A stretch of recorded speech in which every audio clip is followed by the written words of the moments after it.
Buongiorno, Focus Bollettino Colture Erbacee aggiornamento. Parliamo oggi di frumento e in particolare della difesa integrata dalle malattie fungine del frumento.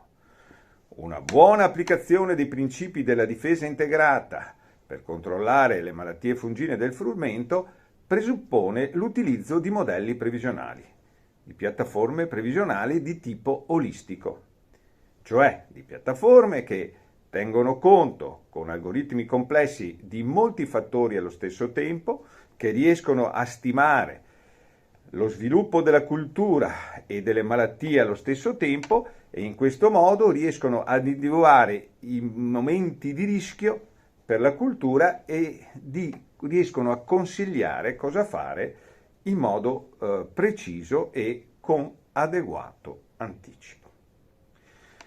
Il nostro bollettino usa come base per queste previsioni la piattaforma olistica grano.net di Orta, che è alimentata dalle capannine della rete e dalle stazioni meteorologiche della rete ARPA. In continuo le stazioni meteo mandano i dati e in continuo noi abbiamo degli aggiornamenti nella piattaforma olistica grano.net.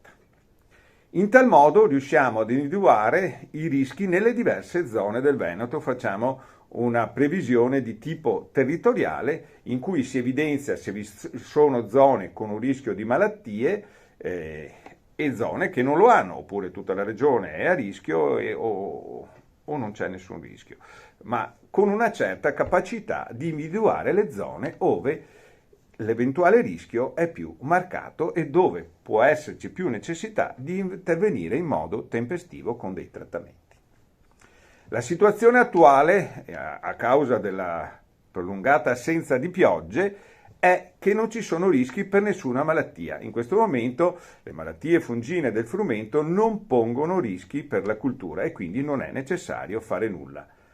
Chiaramente con le prossime piogge la situazione potrebbe cambiare e quindi è utile seguire gli aggiornamenti dei bollettini colture erbacee che potete trovare, ve lo ricordiamo, sul sito di Veneto Agricoltura www.venetoagricoltura.org o potete ricevere via mail richiedendo l'invio a bollettino.erbacee@venetoagricoltura.org. Alla prossima!